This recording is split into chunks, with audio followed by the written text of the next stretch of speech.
Hey, so how you doing?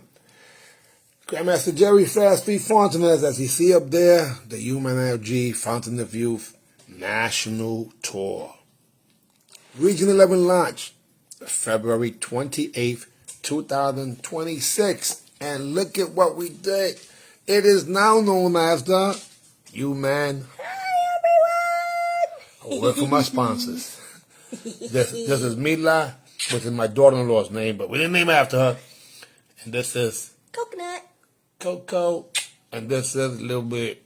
And together, they're my sponsors. The three amigas. No. the three hermanas or something like that. I don't know. Yeah.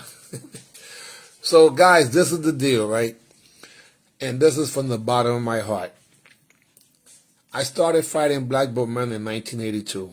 I won my first grand champion in 1983. At age 17, I won my first grand champion. Now, the last one I won was May of this year.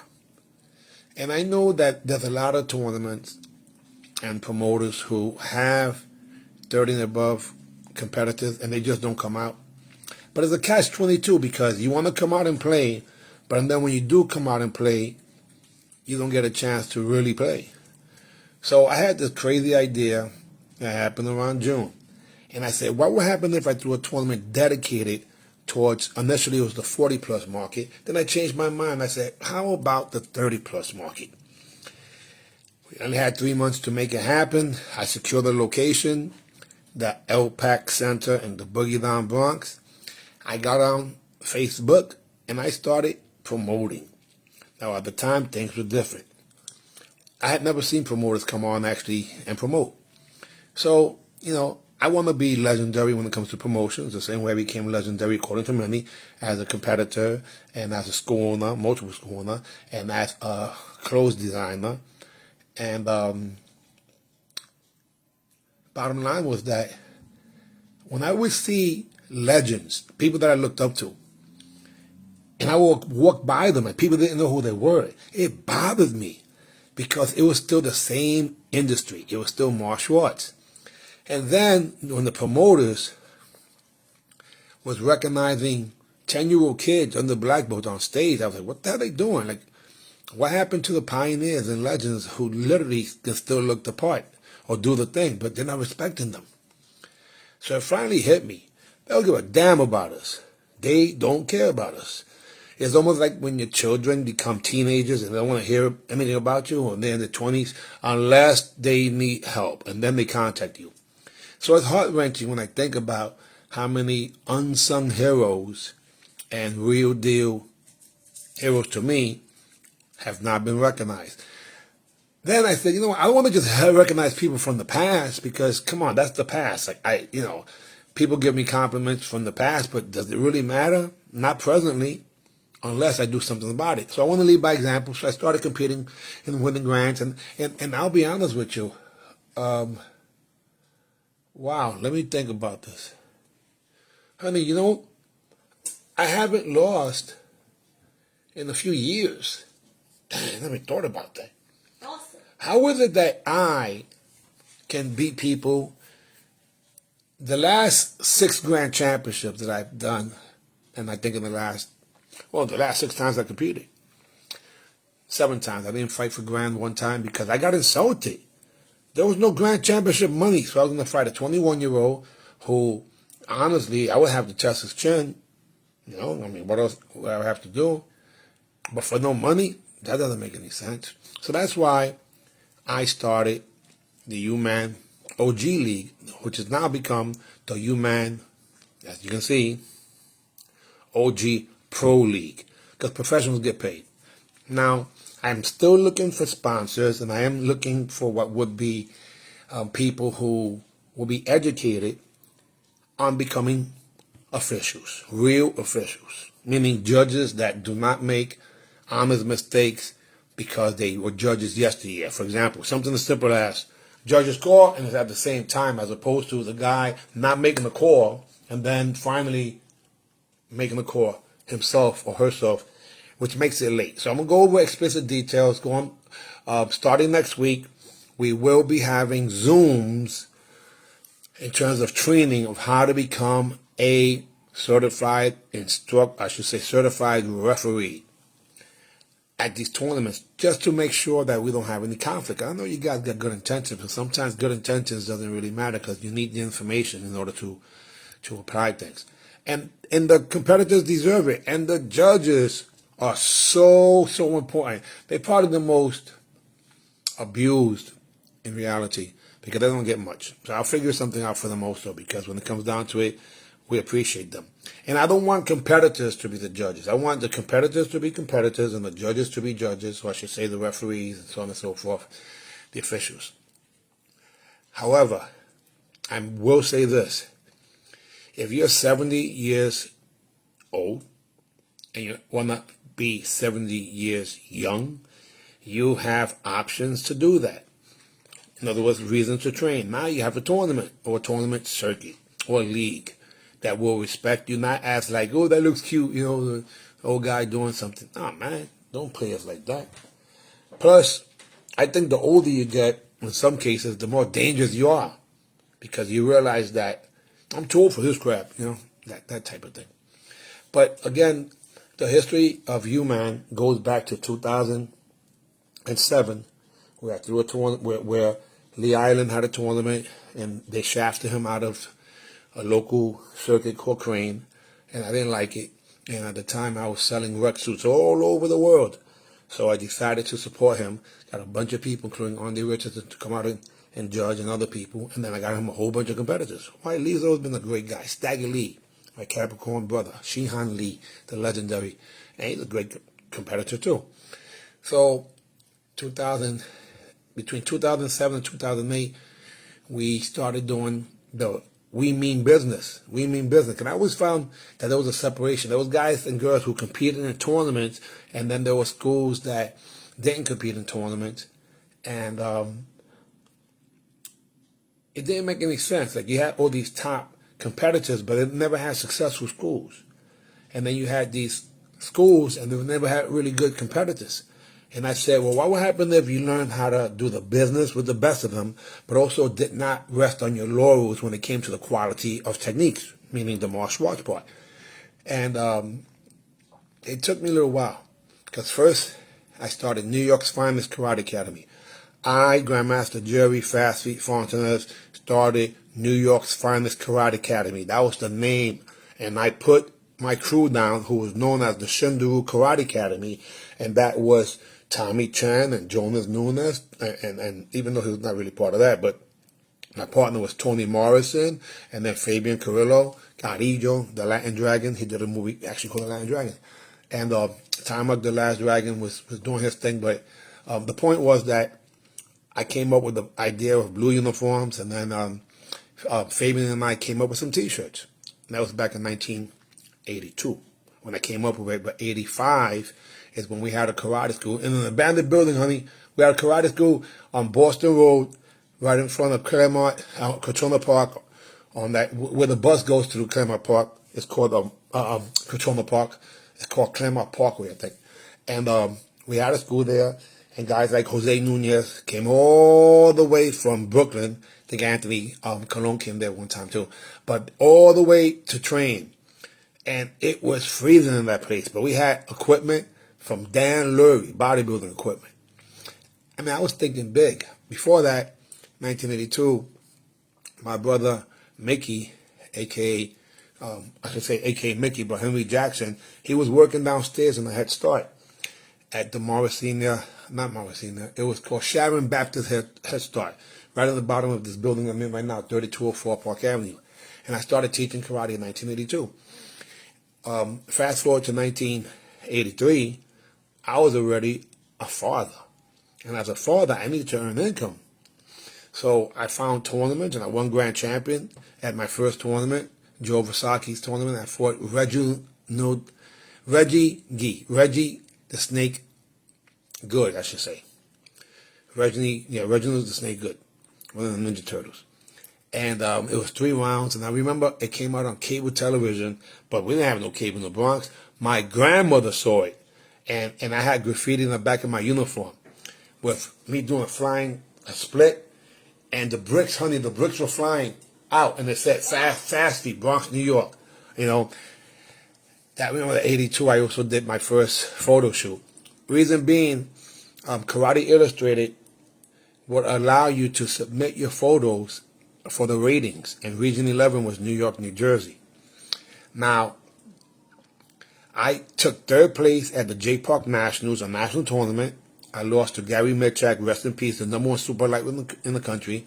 But I beat an even younger Mafia Holloway. He must have been 15 at the latest, at the oldest, because it was September. And I also fought a guy named Earl Omega Smith. I remember that. He was part of the Purple Dragons. And he's the one that got credit for third place instead of me. They made a mistake. They gave the credit to somebody else. I also took third place. Yeah, it was horrible. I took third place versus Speedy Wilson, of all people, who was the AAU member along with Billy Blanks and Phil McRae, and rest in peace, and Toki Hill, Jose Jordan, Alberto Peña, Domingo Llanos, Teddy Pritchard, Kenny Blanchard. I'll stop there. There might have been a few more people, and of course, like I said, and Billy Blanks, of course. I'm not sure if I said him twice. But the point was that, you know, I was taking this karate thing really seriously. Then at age 17, I became a father. So I needed to earn some income, and I started competing. I won my first grand champion. By the time I'm 18, I do my first seminar. And I believe my first seminar ever, paid one, was for the Circle of One in Brooklyn. Old Sensei Felix Vasquez. Man, and I remember sparring with everybody. I think my man Tim O'Neill was there too. It was crazy.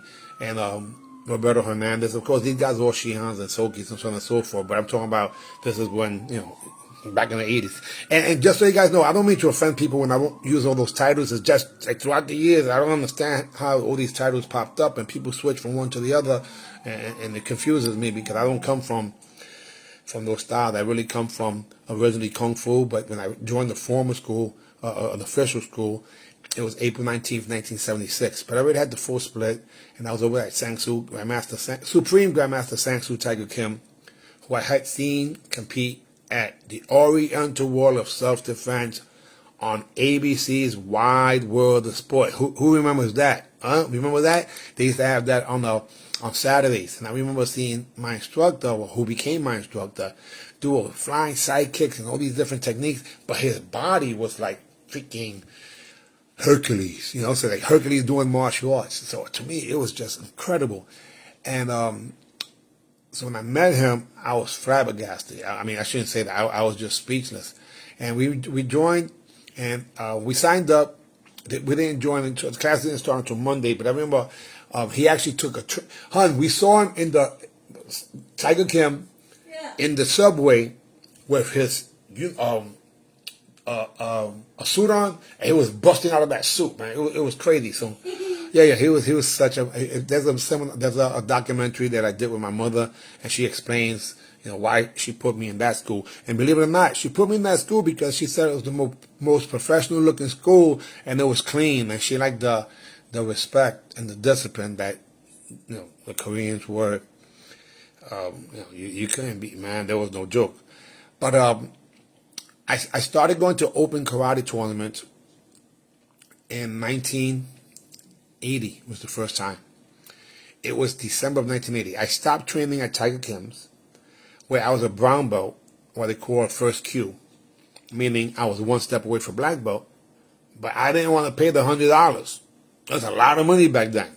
I bought a whole bunch of sneakers and stuff. My father, I used to get $200 a month. I used to get $200 a month from my father for his VA check, and I used to use it doing, you know, most of my things, and that's why the martial arts lessons were paid for with my father's VA check, as he was incarcerated with the feds. But he still supported me. 1975 is when I met him at the federal building, right down there next to when you see the Supreme Court. Yeah, that's where I actually met my dad the first time, up in the federal building, which is behind. Yeah, that's crazy. And he asked me what I liked, and I said karate. And so he put me in karate. Because before that, I wanted to be in this oh my God. And there used to be a commercial on television, hun. It was called Jerome Mackey's, and they used to teach all types of styles. Now, at Jerome Mackey's, you actually had people that were legendary martial artists, such as Toyotaro Miyazaki, and Ron Van Cleef, and I believe Owen Watson, and even Tommy May. He was the one teaching at the Jerome Mackey in New Rochelle before they changed it to, I think, Westchester County Karate or whatever, and I'm going blank. So I've always had this karate fever going back to 1971 when I saw Five Fingers of Death. Now, that was the first movie. What was your first movie? My second movie, and nobody mentions this, it's called The Hong Kong Cat. The Hong Kong Cat, Corrado. Man, that was the first time I seen nunchucks. Corrado had nunchucks. I'm going to have to watch that movie again. And, I moved to the Bronx in 1971. We came all the way from Manhattan to the Lowest Paradise, which looked like a real paradise. It's an incredible building. In 1970, 71, during that time. And that was the first chop socket movie ever that had international claim. And they had the Iron Fist. Lo Lee, the guy that played quite often, who played the white eyebrow monk, in a lot of movies. But Lo Lee had the Iron Fist. And this whole thing where they used to put their hands inside of rice that was hot. Yeah, and so I did the same thing, but with hot water. Little kid, I'm 5, 6 years old when I see this stuff. But it changed my whole life because instead of playing cops and robbers that people shot me now, I used to block with my iron fist. And they used to go, you cheated, you crazy. Yeah, I was crazy. And I remember even before we moved to the Bronx and we went to the block 164th and Sheridan Avenue. I lived in Roxy's Mansion. And this is one block off of the Grand Concourse. So not too far from Yankee Stadium, which is incredible. I went to a whole bunch of Yankee games. I'll talk about that in the future. But the whole thing was that I went to the area and there was a Met supermarket. And I remember there was a martial arts school years after I found out that it was Monroe Marrow. And that's where Lamar Thornton, Earl Bennett, Abdul Matagabe, who actually, his name was Barry Jackson at the time. And then years after, Harry Crump, I believe, came from that operation too before he went over to K8. Harry Crump was from the Bronx until a few years ago, even though he did the robot, he was a legendary dancer too.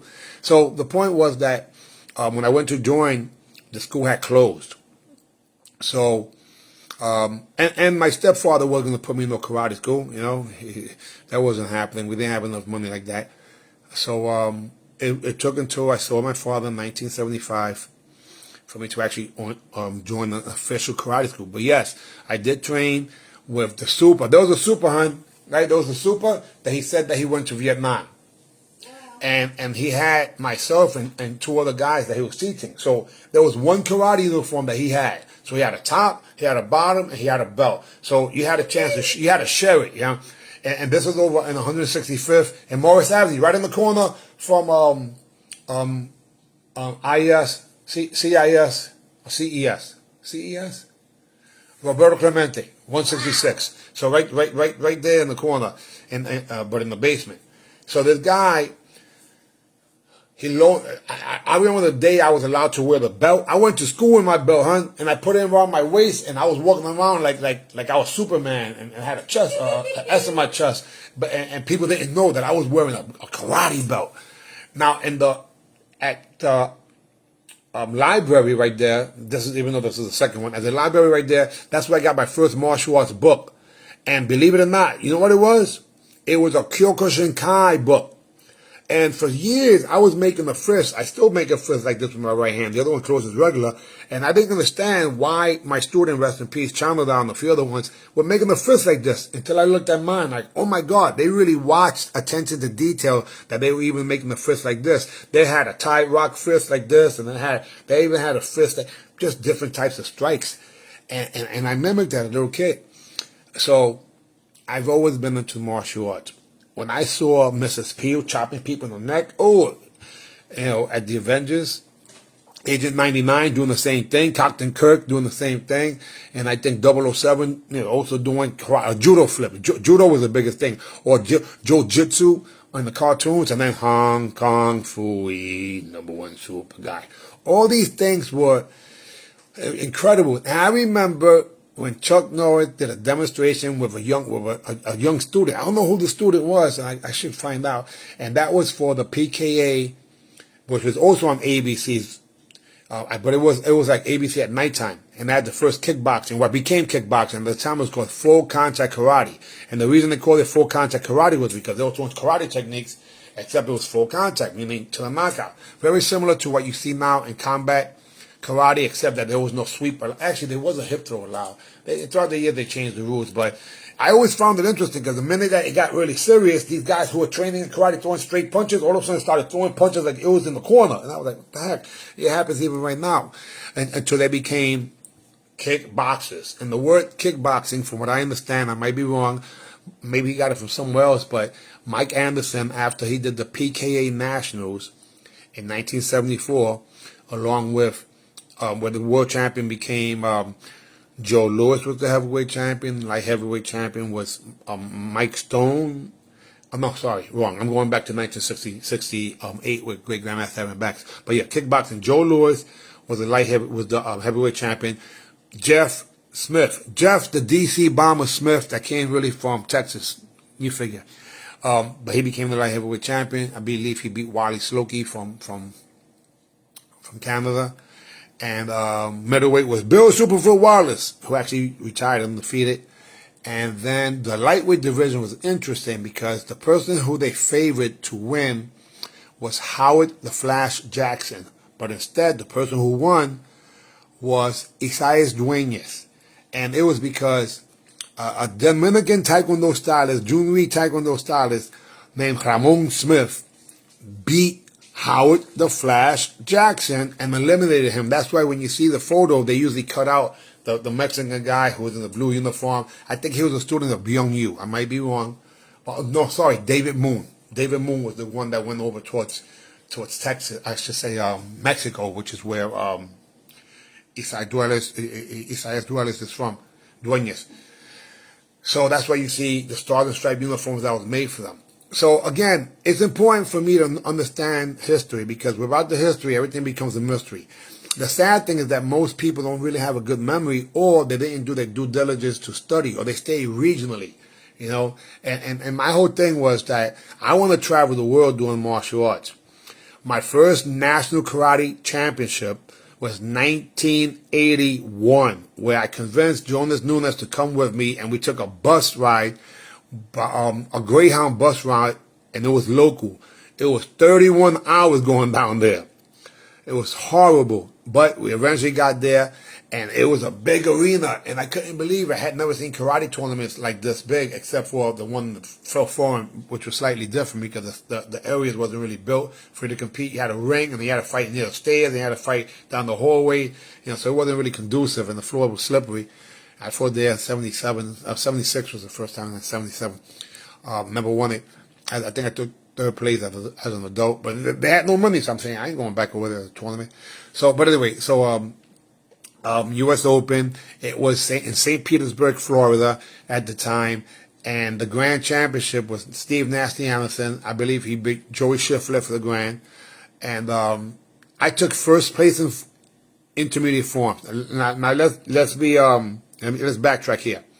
I was already a brown belt, but when I competed in my first tournament, I didn't have the confidence to put my brown belt on. So I put on a green belt. So technically I cheated. I went from advanced, but it was because I was a champion. When it came to Taekwondo, I could throw some kicks. I didn't know nothing about throwing punches. I didn't know anything about sweeping. So I go to this tournament and they were trying to sweep me.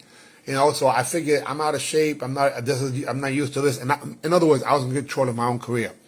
So I fought with a green belt, and I beat Taimak, who became the last dragon. We became best of friends, and I took him down to where I had met a guy a few years before that when I saw my first what was open karate tournament, where the same guy, Ramon Smith, who beat Howard the Flash Jackson, was at the tournament at the Webster PAL. I want to say it's 1979, and it was Chink Valencia and Lamar Thornton were the promoters. And I remember that there was this one guy there that was fighting with his hands down. And he had like bushy hair, kind of looked like Bozo to me. No disrespect, but he had like grayish hair too. In other words, and he was thick, so he wasn't look like a fighter. But his hands were down. Out of nowhere, he would rush in and throw punches, which became the Blitz. That guy is the legendary Ron Henderson. Oh my God, what a great fighter.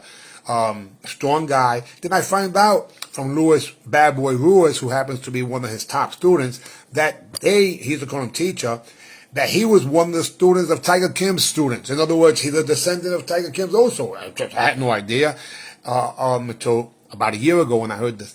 But they used to go over to the Mars tournament. And Mars tournament is martial arts rating system. Mars. Martial arts rating system. They used to go there, and they were near Missouri. So Fred Wren and a guy named Mike Anderson were the ones that threw these tournaments. This is after they did the PKA, the Professional Karate Association, first championships, like I mentioned, that was on Wild World of Sports. So for the second year, when they tried to do it again, they told ABC told Mike Anderson, you can't do it because you haven't proven these people are really the best in the world and they're world champions. You have to develop a real sport, the grassroots. And if you're going to develop a sport and it's going to be recognized worldwide, you have to go to the IOC, the International Olympic Committee. So Anderson went and spoke to the IOC and he tried to petition sport karate. And they said you can't do that because the WUKO, the World Union Karate Organization, had already petitioned for Karate Do, sport karate, which is what you see in Olympic karate now with the WKF, formerly WUKO. But he said, or they decided to make it kickboxing. So WACO is a kickboxing organization. For those of you who know, here in the United States, we don't really see much of it, even though all the tournaments are like it now, and I'll tell you why. Because the Europeans get paid to even train if it becomes Olympic bout. So I'm giving all this information just to let you know that I know my shit, and I was there in many respects, way before what was NASCAR, way before, and I helped develop the NBL and none of these local tournaments. So when I see a lot of people in positions of power and they don't even know the history of anything besides the last 20 or 30 years, I'm like, no, man, you guys are unconscious and incompetent. You don't know. And I know that a lot of this information has been lost, but Old Karate Illustrated, some of you guys have it, all that information is in there. A lot of the information is in there. To me, I took this so seriously because karate is supposed to be a way of life, as people said. So to me, I had to earn money teaching martial arts too. But you know that the most expensive martial arts school you could train in the world is the Shaolin Temple. People stay there for months and years, and they pay top dollar for that too, just so you know. And even though most of you guys think, oh, martial arts is supposed to be free, no, it's not. Absolutely not. The Kiki-1 is not free, and that's the most traditional thing for the Koreans, right? The Kodokan is not free for judo, you know. And you think that Shaolin is free? No, buddy, that's not the case. Just for those of you guys who came up in what would be the YMCA and PAL and so on and so forth. There's nothing wrong with that. I'm just saying that I didn't come up with that. I came up through a Main Street school on Main Street Strip called Fordham Road. And my instructor was mainstream, so you saw him on television. And then his sons, my classmates, did a bunch of movies, the Tiger Kim twins. And then my partner, Time Up, became the Last Dragon, and my student, Fabian, became the Lion Dragon. And I didn't go towards the entertainment route too much because realistically, I got shafted from a TV show that one of my students presented to me, and I helped develop the show for a year. By taking this lady named Colin West all over the United States to these NASCAR tournaments. And I got shafted in the end because she got fired after 1 year. And then Vince McMahon, who was supposed to finance the deal, got into a problem with the steroid thing with Hulk Hogan and these guys. And WMAC Masters happened, and I wasn't part of it. So I kind of turned me off to the Hollywood world. All I had to do was sign a development contract or agreement, and I would have been able to handle things. But I remember when they called us for the last call to be part of this, myself and Tony Morrison, we were like, I was doing a seminar, so I was arrogant. Like, I don't have to go there to find a call. We're part of helping the show. My student Orlando, forget his last name, works for a company called Leisure Concepts. And Leisure Concepts is licensing. In other words, they're the ones that got the okay to do the action dolls for Titan Sports, which is WWE's license for their competitors, or I should say their artists, which they own rights to all of them. So he said, sir, I got an idea that we have a show they put in together, and we want you to come down to see if you can help out or what's your thoughts. And they showed me all these different characters from all over the world, martial artists. So what did I do? I started casting people. I'm saying that could be this person, that could be that person, that could be that person. Then the following week, a lady named Carlin West came over to the school. They had her become our RNA or R&D, which is research and development. So as part of the research and development, she saw that we had a student creator and we had all these values. She said, "Oh my God, martial arts, it's different." And it wasn't different in most schools. They didn't have no student creed. They didn't have no A attitude, B basic, C control, D discipline, E energy, F focus, G gratitude, H humility, I integrity, J justice, K kindness, L loyalty, M motivation, N nobility, O optimism, P perseverance, Q quality, R respect, X success, T tolerance, U unity, V values, W wisdom, X exciting, Y yes, Z zenith. What's zenith? The tippy top. What's P? Perseverance, and you don't stop. So I had a black book curriculum, Blackboard and Life curriculum that I developed after I did some work with Tony Robbins as staff in his seminar back in the days. So I'm just saying this because a lot of you never had a chance to really have 1,000 students. And I did have 1,000 students. We had 6 locations. We had schools in Bronx, Brooklyn, Queens, and Manhattan, and 2 in the Bronx. And then the Queens Club actually had more students than people's dojos. And it's because marketing. At the time, I was one of the media put it like this. Great Grandmaster Aaron Banks was on payroll. 1990 to 1994. I say 3 years, but it's closer to 4 years. And he got me to school on 1717 Broadway between 55th and 54th Street, the same location that he used to have. So I went from watching this gentleman on TV to having him break bread with me, and we spent many, many years talking, so he's my mentor. So a lot of the things that I do is what would Banks do? What would Banks do? He would pick up the pace and separate himself from everybody else. Even though he liked to do the live shows with different styles and demonstrations, if he went to in tournaments, this is the way he would do it. So every few days, you see I change the flyer. Still the same information, but with a different twist, so it doesn't get stale. Plus, I don't like to keep doing the same thing, but it's still the same information, meaning it's pro now. So if you look up there, now it says the UMAN Pro League. The reason it's professional is because people getting paid. I do not believe in amateur night. A lot of people they competed, but they never got paid because in New York, they never gave tournaments with money. I used to fight in New York just for my rep, but I used to fight Fridays and Saturdays sometimes because team fights used to be on Friday at times, in order to get rated and to earn income. And I made a martial arts vocation out of it. In other words, I earned quite a bit of income. There's been 2 times in my life that I made 7 figures, meaning the $1 million mark, and that was when I had multiple karate schools, and then when I was able to take the real easy kicking suits, when I changed martial arts apparel. And there was a time where, if you've seen the average person, average champion, they would have a rec suit or real easy kicking suit that's polyester, that has pockets, that people still wear 20 years after, and they look completely new. Some of you guys may have one. And they used to have a top 10 headgear. With that top 10 headgear, I became the top 10 distributor by actually having, it was Mike Anderson, same Mike Anderson from PKA and Waco. He took his top 10, but started a top 10 company in Germany, and using the same fabric or leather that they use, or I should say rubber that they use in the dashboard of a Mercedes-Benz. Well, that became the actual headgear. The top 10 headgear became that.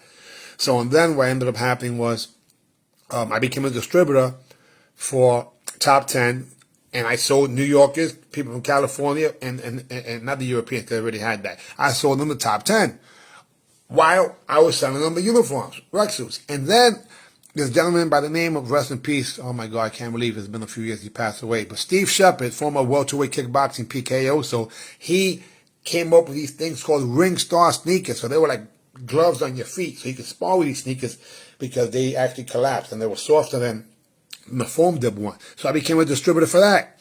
And so I was selling rec suits, top 10 headgear, and also Ring Star. So the average champion looked like that, except they used to wear still the macho gloves for some reason. Because this is when you still wanted to grab somebody, so there was no foam dip gloves that you use in Europe. Now when everyone uses what you use, that's not American. That's the European version of what is kickboxing. But they call it semi-contact kickboxing and light contact kickboxing, which is point and continuous, because Waco is a kickboxing organization. It's not what you consider tatami sports only. It's ring sports and also tatami, meaning kickboxing and also so-called sport karate.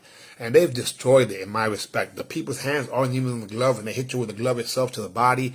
And people here in the United States now have copied all the stuff that the Europeans did and doing, and they learned it from us, which is so crazy. You know, so when you see karate tournaments and you see 3 judges and they pointing like this real quick, and they just trying to give the person who moved first a point.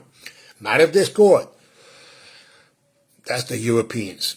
No question about it. So, again, my goal is to become the greatest martial arts promoter of all time, and the top 3 for me that I actually personally had a chance to break some bread with and spend some time with was Great Grandmaster Aaron Banks, Mike Anderson, and Joe Corley himself, the Renaissance man.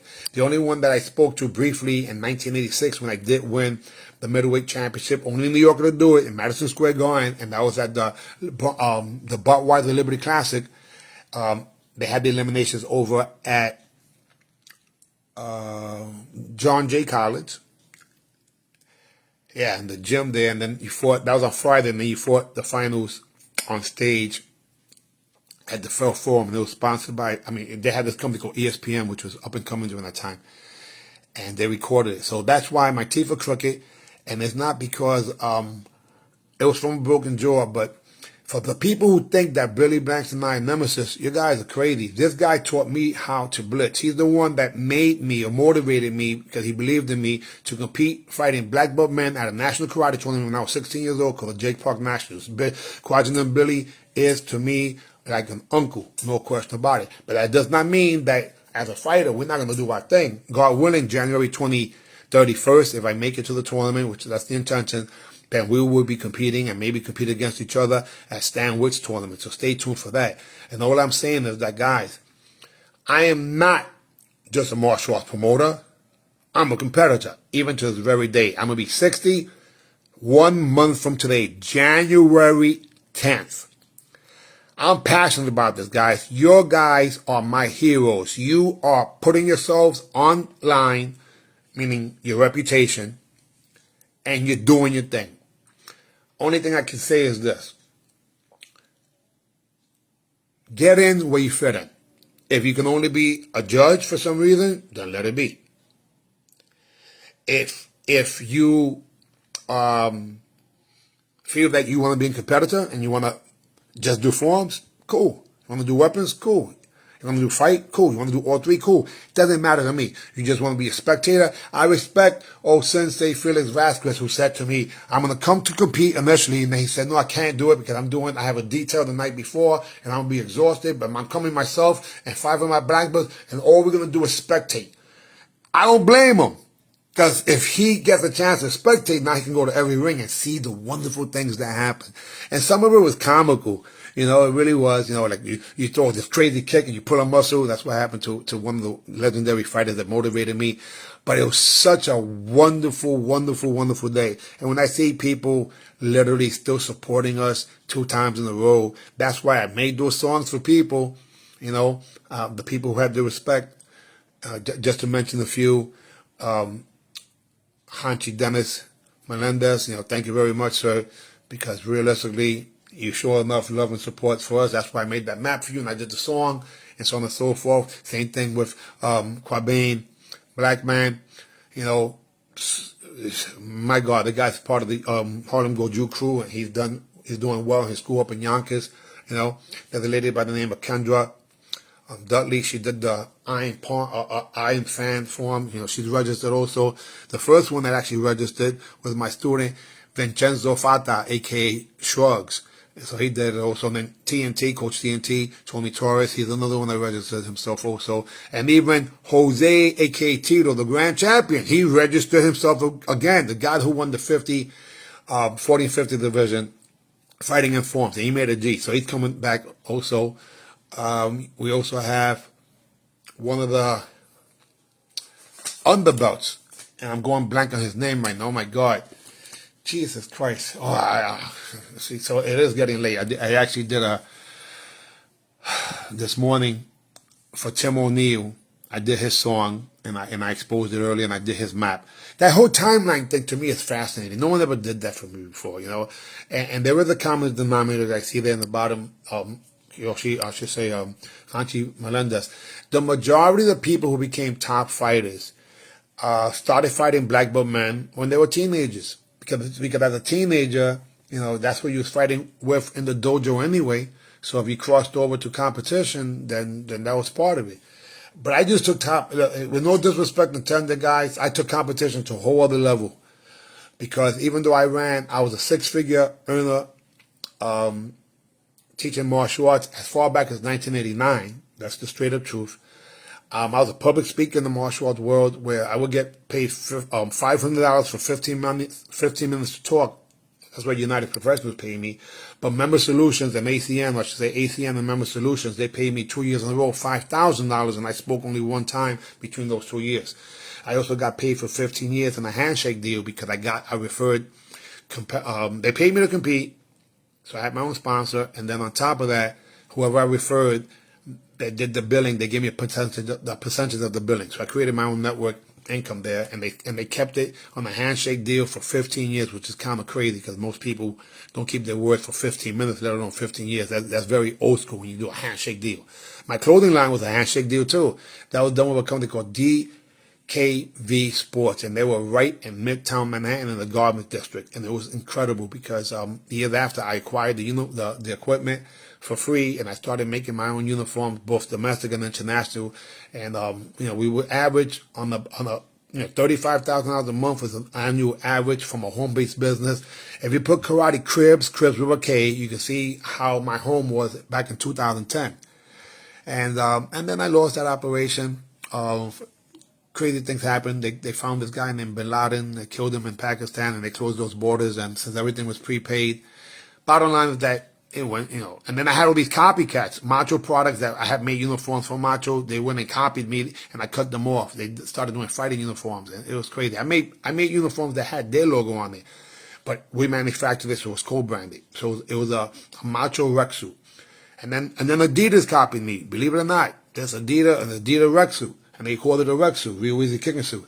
But the one, and then in addition to that, I had Chuck Norris. We made his traditional uniforms, but instead of making regular karate uniforms, I put pockets in them, and I brought them up like they were jeans, so you didn't have to tuck in your pant leg in order for you to actually do things, So, what it comes down to, there's so much room for improvement in martial arts when people think. Now, in the last 20 plus years, I have 4 children, and I was Mr. Mom. You can see all the old videos where I'm teaching all my kids how to ride bike, how to swim, how to do everything. My kid, one of my children, my youngest son, Anthony Fontanez, was on the Kids Baking Championship and self-taught baker, and he was there for 7 episodes of 8, which was in season 8, 7 episodes. He should have never got disqualified. I should say eliminated because the girl she didn't even finish her cookies, let alone. Anyway, I digress. What I'm saying, guys, is all of us have stories. I have a story too. And my story now becomes your story. My job is to make sure that people recognize you. So in the next few weeks, I will be getting some media attention. And I'm not the media that's going to get the attention. It's going to be some of the competitors themselves. Because you guys are my heroes. You are the ones that are not talking, but actually doing. And again, with good intentions, a lot of the judges were incompetent. And we're going to fix that because I know the intentions are good. So simple basic again. When you say judges score, everybody points, including the center referee. You do not wait to judge after. That's considered a late call. So I will be clarifying and having Zoom meetings and making sure that these people, at least the center referees, become official. And not at this tournament, but the following tournament, they will be stamped, certified, and approved. So we know the list of the real officials, whether it's corner judges, timekeeper, scorekeeper, or what would be center.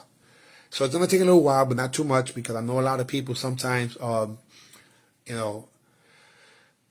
they would rather judge. Nothing wrong with that. It takes everybody collectively to make the event successful, but this cannot be that welfare operation that's been going on since the 19 freaking forever. I love great grandmaster Aaron Banks, but he did not throw successful karate tournaments. Yes, he did throw successful series where he threw a tournament every month at Sunnyside Gardens, but what I mean by that, he never gave away money. It was pre-money. So that's what I mean. I shouldn't say it wasn't successful. It was successful. They had all the top fighters that came from all over the country. Every month he threw another tournament at Sunnyside Gardens, which was in Queens, New York. Sunnyside, Queens. But they never gave away no money. When I fought, in Mitchell Projects against guys like Fred Miller, the legendary, rest in peace, Grandmaster Fred Miller, I didn't make no money, and there's a video right now. You guys can see that somebody's been tagging it recently, and where I'm fighting Rick the Brick Mayor. And Rick the Brick Mayor was a full contact fighter before kickboxing, and he even came out of the movie One Down, Two to Go, because the same way the PKA was doing the kickboxing, Great Grandmaster Aaron Banks had the WPKO, the World Professional Karate Organization, where he had the Oriental Order of Self-Defense, but then he also had kickboxing fights. Actually, he had what you consider mixed martial arts, very similar to that. It was called Kitsugo. It means everything goes. And I remember seeing Butch Bell kicking Louis Neglia while he was down. Normally you would stop. And he was kicking him in the ribs. And it was crazy. And I know that Kasim Dabar was another guy who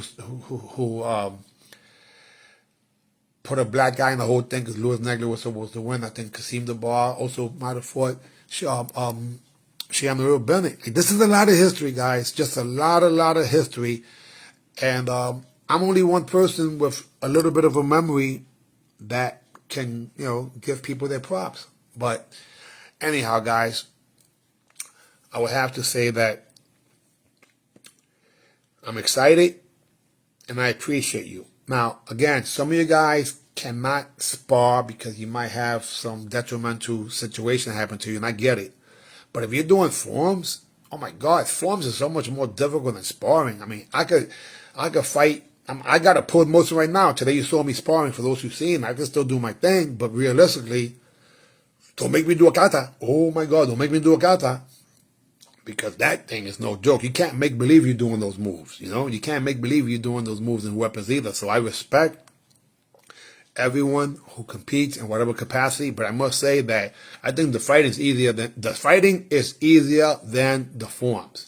Now, if you have injuries and you need energy and so on and so forth, I can help you. Yes, we got patches, and I'm going to mention it real quick because the fact of the matter is that they work. I got people literally that are walking now with no pain, and it makes me feel so good. I can imagine how they're going to be performing.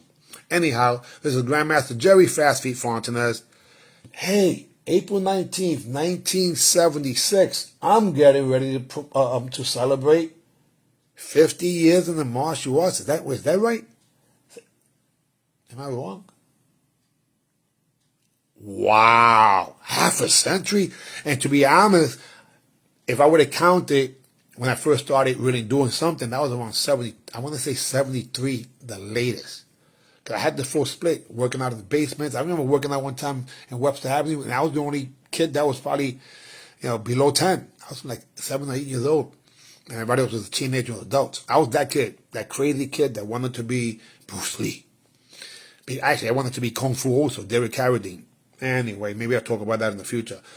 But guys, thank you very much. I rambled, but this here will be the things that I just spoke about, believe it or not, I'm going to use as content to educate people and motivate people. But I bow and salute. By the way, the reason I bow and salute, and I always did that, is because martial arts is military arts. And in the Asian, or I should say Eastern Hemisphere, you do bow to show respect. How you bow shows self-respect. But when you bow, it shows respect. So these are the values that I've been teaching in martial arts for many years in all the schools. So it's really success conditioning. But the reason I salute is because this is America. And we salute our superior officers. No, I never was in the military. My father was the one that did that, but I really wanted to, except that this karate bug hit me and I became a martial artist. But I respect all of the veterans, and I feel heartbroken. Again, here we have veterans that should be respected, and they're legends in competition and even in teaching, and you walk right by them and no one knows who they are. In karate tournaments, which makes no sense. So that's why I say us one. I don't care what style you are. I love it all. And I know the history of most people's styles, which is interesting. A lot of guys, they don't even realize that. I'll talk about it another time. But realistically, all I can say is that 9 out of 10 times when you bow in martial arts, people say us or yush or whatever version of that. But since I came from Taekwondo, we never said that. As a matter of fact, it's the opposite. The Japanese and the Koreans, oh no. They did not get along, after, of course, because of war. Same thing with the Chinese. Oh, no. So my first style coming from Chinese and my second style coming from Korean, we didn't say us anywhere. So I had to come with, and I understand that us really is a term of endearment, what have you, but even though Kyokushin Kai goes, us, they do it more like brash.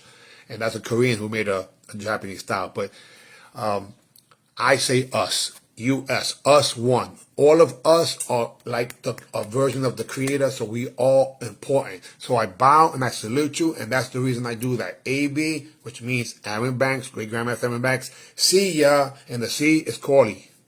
Joe Corley. Good night.